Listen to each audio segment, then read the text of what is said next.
Good morning students. मैं कनुप्रिया स्वागत करती हूँ आपका अपने यूट्यूब चैनल न्यू फिजिक्स पर। तो प्यारे बच्चों, लास्ट वीडियो में हमने उत्तल दर्पण द्वारा प्रतिबिंब का बनना दो स्थितियों के बारे में चर्चा की थी। तो आज हम उसी को संक्षेप में पढ़ लेते हैं एक सारणी के माध्यम से। उत्तल दर्पण द्वारा बने प्रतिबिंब की स्थिति, प्रकृति, स्थिति तथा आकार। आपको एक टेबल बनानी है। इस टेबल के आधार पर आप प्रतिबिंब का साइज, प्रकृति और प्रतिबिंब की स्थिति को अच्छी तरीके से याद रख सकते हैं।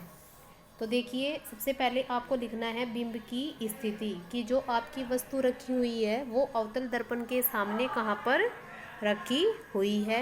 उसके बाद आपको निकालना है प्रतिबिंब की स्थिति कि आपको प्रतिबिंब कहाँ पर मिला, प्रतिबिंब का क्या साइज है और क्या उसकी प्रकृति है।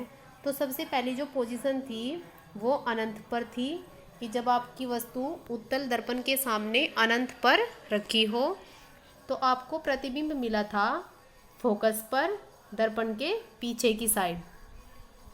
प्रतिबिंब का साइज क्या था? अत्यधिक छोटा था, बिल्कुल बिंदु के समान। उसकी प्रकृति सीधा था और आभासी। ध्यान रखना, उत्तल दर्पण में दोनों ही स्थितियों में प्रतिबिंब आपको सीधा मिलेगा और प्रतिबिंब आपको आभासी मिलेगा।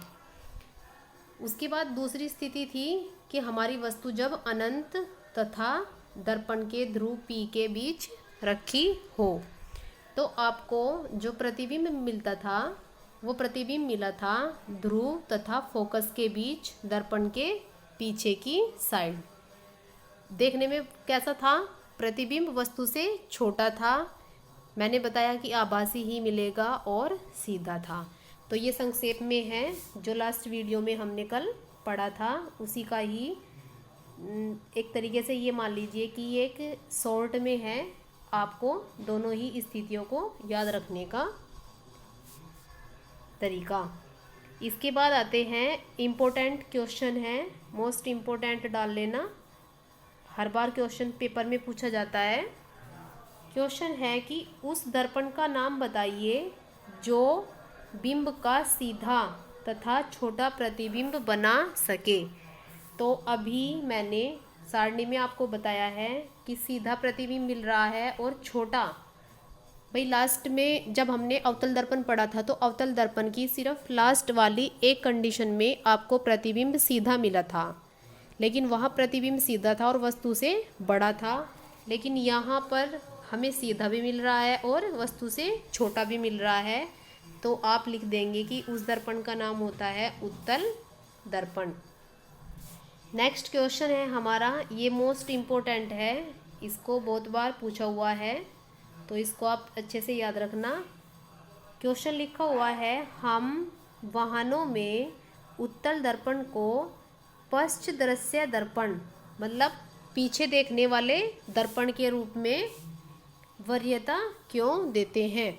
जैसे आपकी के पास मोटरसाइकिल है या फिर बस है, कुछ भी आपके पास जो वाहन है उसमें हम साइड में जो दर्पण लगाते हैं वो उत्तल दर्पण को ही क्यों वरीयता देते हैं? पीछे का देखने के लिए। तो इसके आंसर में आपको सिंपल समझा दूं कि जब आपको एक बहुत बड़े एरिया के, मान लीजिए ये बहुत बड़ा एरिया है, इसको आपको बिल्कुल छोटे में देखना है, छोटे पर्दे पर देखना है, तो आप उसको देखने के लिए यूज़ करते हैं उत्तल दर्पण। तो वही अपने आंसर में लिख देते हैं कि इसको वरीयता क्यों देते हैं। तो हम वाहनों में उत्तल दर्पण को पश्च दृश्य दर्पण के रूप में वरीयता इसलिए देते हैं क्योंकि बड़े से बड़े भाग को छोटे रूप में दिखाने में क्या करता है? उत्तल दर्पण सहायता करता है। उत्तल दर्पण कैसे सहायता करता है? उत्तल दर्पण ऐसे सहायता करता है कि आपके पास वस्तु रखी हुई थी, बहुत ही बड़ी वस्तु थी, ऐसे मान लीजिए मैंने ये बना दिया है उत्तल दर्पण। इस उत्तल दर्पण के सामने ये दर्पण का ध्रुव P है, यहाँ फोकस F है और यहाँ वक्रता केंद्र C है। तो यहाँ आपकी बहुत ही बड़ी वस्तु रखी हुई है, मान लीजिए बहुत बड़ा एरिया है, इसका प्रतिबिंब आपको देखना है। तो मैंने स्थिति बनाई थी लास्ट वीडियो में, यह आपको ऐसा लगेगा कि फोकस से जा रही है, जबकि ये क्या होगी, पीछे फैल जाएगी। उसके बाद दूसरी किरण जो होगी वो वक्रता केंद्र से जाएगी और वक्रता केंद्र से ही क्या होगी, वापस आ जाएगी। तो आपको प्रतिबिंब यहाँ मिलता था। देखिए ये वस्तु इतनी बड़ी है, एरिया इतना बड़ा है और इसका प्रतिबिंब हमें छोटे से भाग में प्राप्त हो जाता है। तो इसलिए हम किसको वरीयता देते हैं, पश्च दर्पण के रूप में। पश्च दृश्य देखने के लिए हम देते हैं उत्तल दर्पण को वरीयता। क्वेश्चन आपको इस तरीके से भी पूछ सकता है कि आप वाहनों में पश्च दृश्य दर्पण के रूप में किस दर्पण को वरीयता देते हैं, तो आप आंसर में लिखेंगे उत्तल दर्पण। नेक्स्ट है कि आपको परिभाषा देनी है अवतल दर्पण के मुख्य फोकस की। क्वेश्चन लिखा हुआ है अवतल दर्पण के मुख्य फोकस की परिभाषा लिखिए। तो फोकस तो मैंने आपको पहले ही समझाया, फोकस क्या होता है। इसको समझाने के लिए आप सबसे पहले क्या बनाइएगा, सबसे पहले आप बनाइएगा एक उत्तल दर्पण। इस उत्तल दर्पण में यहाँ दर्पण का ध्रुव P और यहाँ वक्रता केंद्र C। तो मान लीजिए मुख्य अक्ष के समांतर कोई किरण आ रही है, दर्पण से टकराई और दर्पण से टकराने के बाद वो कहीं से किसी बिंदु से चली गई, वास्तव में जाती है। फिर दूसरी किरण आई, वो भी क्या हुई, किसी बिंदु से चली गई। तो जिस बिंदु से वो क्या होगी, परावर्तित किरणें जाती हैं, मुख्य अक्ष पर जो बिंदु हमें मिलता है वो कहलाता है फोकस। तो परिभाषा कुछ इसका आंसर कुछ इस प्रकार से लिखेंगे। गोलीय दर्पण, किस दर्पण की बात हो रही है, अवतल दर्पण की बात। तो अवतल दर्पण में मुख्य अक्ष के समांतर चलने वाली प्रकाश की किरणें दर्पण से परावर्तन के पश्चात मुख्य अक्ष के एक निश्चित बिंदु पर वास्तव में क्या होती है, मिलती हैं। भाई दर्पण से परावर्तित हुई, वो दर्पण से कैसे परावर्तित हुई, वो दर्पण से मैंने अभी बताया था, वो दर्पण से परावर्तित हुई थी, कुछ इस तरीके से परावर्तित हुई और वो मुख्य अक्ष के एक निश्चित बिंदु पर वास्तव में क्या हुई, मिलती हुई प्रतीत होती है। तो इस बिंदु को बोला जाता है, इस बिंदु को ही बोलते हैं एफ दर्पण का मुख्य फोकस कहते हैं। इसी कारण अवतल दर्पण की जो फोकस दूरी होती है वो कैसी होती है, वास्तविक, क्योंकि वो हमें वास्तविक रूप में मिलता है, न कि मिलता हुआ प्रतीत होता है। तो अवतल दर्पण में फोकस एफ दर्पण के कहाँ होता है, सामने, जबकि उत्तल दर्पण में वो दर्पण के पीछे होता है। नेक्स्ट क्वेश्चन है आपके पास, न्यूमेरिकल क्वेश्चन है। न्यूमेरिकल क्वेश्चन का जो पैटर्न रहेगा वो कुछ इसी प्रकार से रहेगा। देखिए लिखा हुआ है क्वेश्चन, एक गोलीय दर्पण की वक्रता त्रिज्या 20 सेंटीमीटर है। वक्रता त्रिज्या का मतलब है कि आपको दे रखी है आर, रेडियस आर दे रखी है 20 सेंटीमीटर और आपको निकालनी है एफ बराबर बताइए कि कितनी होगी। तो आपने एक सूत्र पढ़ा था, मैंने जिस टाइम आपको वक्रता त्रिज्या और फोकस में रिलेशन बताया था, तो आपने सूत्र पढ़ा था एफ बराबर होता है आर बटे 2। तो बस आपको आर दे रखा है 20, बटे में रखिए 2, 2 एकम 2, 2 एकम 2 और 1 0। इसका मतलब है आपके पास आ जाएगा 10 सेंटीमीटर फोकस दूरी। तो सॉल्यूशन में देख लेते हैं। सबसे पहले आप सोल्व करते टाइम लिखिएगा, गोलीय दर्पण की वक्रता त्रिज्या कितनी दे रखी है, 20 सेंटीमीटर, तो उसको लिख देंगे 20 सेंटीमीटर। आपको क्या निकालना है, आपको निकालना है फोकस दूरी। तो आप फोकस दूरी बराबर ये हमको क्या करना है, निकालना है। चूँकि आपके पास सूत्र होता है क्या, एफ बराबर आर बटे 2, ये लिखा हुआ है सूत्र। तो आपके पास ये जो आती है वक्रता त्रिज्या, ये आर बराबर होती है, तो आर की जगह लिखेंगे 20 बटे 2। तो काटने के बाद आपको मिलता है 10 सेंटीमीटर। ये आपके पास आ जाती है फोकस दूरी। तो इस तरीके के क्वेश्चन होंगे। हो सकता है आपको यहाँ तो दिया क्या है, यहाँ तो आर दे रखा है 20 सेंटीमीटर, जरूरी नहीं है कि आर ही दिया जाए, आपको एफ भी दे के रखा जा सकता है, एफ बराबर 10 सेंटीमीटर या कुछ भी। तो भी आप क्या सूत्र लगाएंगे, उस टाइम आपको सिर्फ एफ दिया जाएगा। मान लीजिए आपको एफ दे दिया 20 सेंटीमीटर और आपसे पूछ लिया कि आपको आर निकालनी है, तो आर कैसे निकालोगे, आर भी सूत्र यही लगाओगे, एफ बराबर आर बटे 2। लेकिन यहाँ से हमें आर निकालना है, तो आर क्या हो जाएगा एफ का 2 गुना, फिर आपको यहाँ एफ का मान रख देना है 20 और 20 दूनी 40। इसका मतलब है 40 सेंटीमीटर क्या हो जाएगी वक्रता त्रिज्या। तो आपको बस सूत्र का ध्यान रखना है और हल कर लेना है। इसके बाद आता है गोलीय दर्पणों द्वारा परावर्तन के लिए चिन्ह परिपाटी। किसी भी क्वेश्चन को, दर्पण के किसी भी क्वेश्चन को हल करने के लिए आपको ये चिन्ह परिपाटी अच्छे तरीके से ध्यान रखनी होती है। तो देखिए एक बार चिन्ह परिपाटी को समझ लीजिए। चिन्ह परिपाटी जो होगी किसी वस्तु के, हल्का सा पहले यहाँ से देख लीजिए, उसके बाद मैं समझाती हूँ एक चित्र से। किसी वस्तु के दर्पण द्वारा बनाए गए प्रतिबिंब की स्थिति, हमें क्या ज्ञात करनी है, प्रतिबिंब की स्थिति ज्ञात करनी है। तो प्रतिबिंब की स्थिति ज्ञात करने के लिए दर्पण से वस्तु की दूरी, जो दर्पण से वस्तु की दूरी है, मान लीजिए ये मैंने आपका यहाँ दर्पण बना दिया और यहाँ दर्पण से आपने यहाँ आपकी वस्तु रखी हुई है, यहाँ वक्रता केंद्र है और ये है फोकस और ये है दर्पण का ध्रुव P। तो जो आपकी वस्तु की दूरी है, इसका मतलब है यहाँ तक की दूरी है जो, इसको बोलेंगे U। जो दर्पण से प्रतिबिंब की दूरी है, मान लीजिए आपका प्रतिबिंब कहीं यहाँ मिलता है, तो जो प्रतिबिंब की दूरी होगी उसको लिखा जाएगा V। दर्पण के ध्रुव से ही नापी जाएंगी सारी डिस्टेंस। जो फोकस दूरी है उसको बोला जाएगा F। इन सभी को क्या करते हैं हम, इनको आदि को उचित चिन्ह के साथ लिया जाता है और इसके लिए हम निर्देशांक ज्यामिति की चिन्ह परिपाटी अपनाते हैं। जो चिन्ह परिपाटी होती है, इसका मेरा कहने का मतलब है कि जब भी आप दर्पण से वस्तु की दूरी के लिए चिन्ह लोगे या फिर प्रतिबिंब की दूरी के लिए चिन्ह लोगे या फिर फोकस दूरी के लिए चिन्ह लोगे, तो आप निर्देशांक ज्यामिति की चिन्ह परिपाटी लगाओगे गोले दर्पण द्वारा परावर्तन के लिए। तो गोले दर्पण की जो चिन्ह परिपाटी होगी निर्देशांक ज्यामिति की, वो कुछ इस तरीके से होगी। मान लीजिए मैंने ये बना दिया है आपके यहाँ अवतल दर्पण। इस अवतल दर्पण में ये मैंने यहाँ दर्पण का ध्रुव मान लिया है। आप दर्पण के ध्रुव को ऐसे मानेंगे जैसे ओरिजिन हो, तो आप यहाँ से होता हुआ एक लंबवत लाइन बना दोगे और आपको ऐसा मानना है जैसे दर्पण का ध्रुव बिल्कुल ओरिजिन हो। यहाँ 0 0, इधर की साइड एक्स अक्ष पॉजिटिव रहेगा सब कुछ, इधर एक्स अक्ष नेगेटिव रहेगा, ऊपर वाई अक्ष पॉजिटिव रहेगा और नीचे वाई नेगेटिव रहेगा। अब आपके पास वस्तु जो होंगी हमेशा इस साइड रखी जाएंगी। इधर की तरफ चिन्ह कैसा रहेगा माइनस का, तो इसका मतलब है वस्तु आप हमेशा u को आप हमेशा इधर रखोगे। तो u हमेशा ही आपको चाहे कोई सा ही दर्पण दे दिया जाए तो u हमेशा कैसा रहेगा नेगेटिव। अगर बोलता है कि आपका जो प्रतिबिंब है वो बनता है आभासी, तो आभासी प्रतिबिंब हमेशा इसी साइड बनता है, प्रतिबिंब आभासी। तो आप आभासी प्रतिबिंब के लिए भी कैसा चिन्ह लगाओगे नेगेटिव। और अगर बोलता है कि आपका प्रतिबिंब जो है वो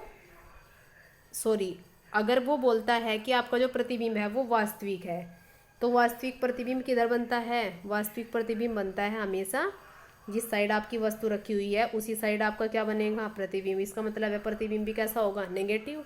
और अगर बोलता है आभासी, तो इसका मतलब है आपका जो प्रतिबिंब होगा वो कैसा होगा, वो पॉजिटिव चिन्ह के साथ आपको लेना है। जब क्वेश्चन निकाले जाएंगे तो आप इस चिन्ह परिपाटी को और अच्छे तरीके से समझ जाओगे।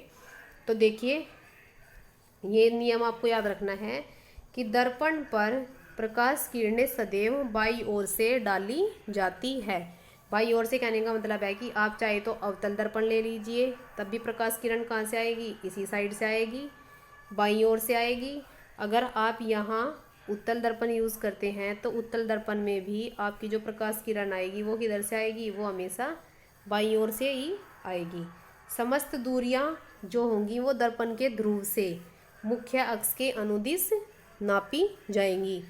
पहले ही बोला है कि जो दर्पण का ध्रुव है ये P, इसको आपको ऐसे मानना है कि ये क्या हो, ये मूल बिंदु है। अगर आपकी वस्तु यहाँ रखी हुई है तो आपको यहाँ से ही उसको क्या करना है, नापना है। तो समस्त दूरियां कहाँ से नापी जाएंगी, दर्पण के ध्रुव से मुख्य अक्ष के अनुदिश। नेक्स्ट है कि आपतित किरण, आपतित किरणों की दिशा में नापी गई दूरियां कैसी होंगी, धनात्मक चिन्ह के साथ ली जाएंगी।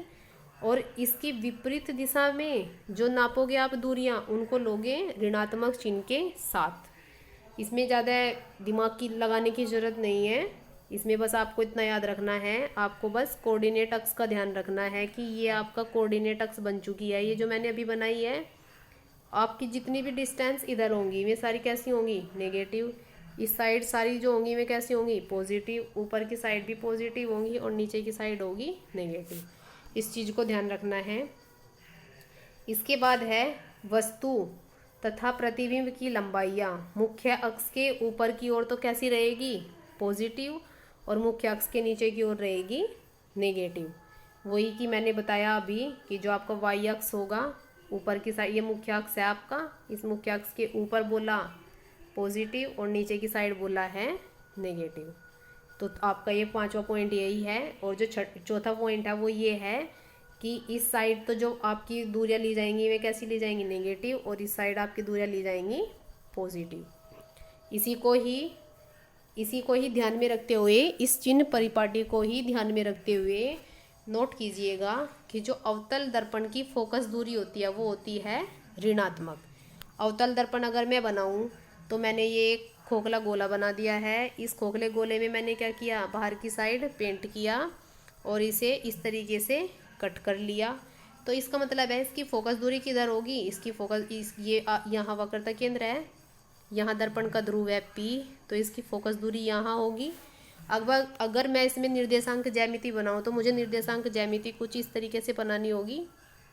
तो देखिए, इस साइड तो आपका प्लस पॉजिटिव, इस साइड आपका क्या रहेगा, नेगेटिव। तो इसका मतलब है फोकस दूरी किधर पड़ रही है अवतल दर्पण की, नेगेटिव की ओर। तो आप जब भी अवतल दर्पण की फोकस दूरी F लोगे तो माइनस चिन्ह के साथ लोगे।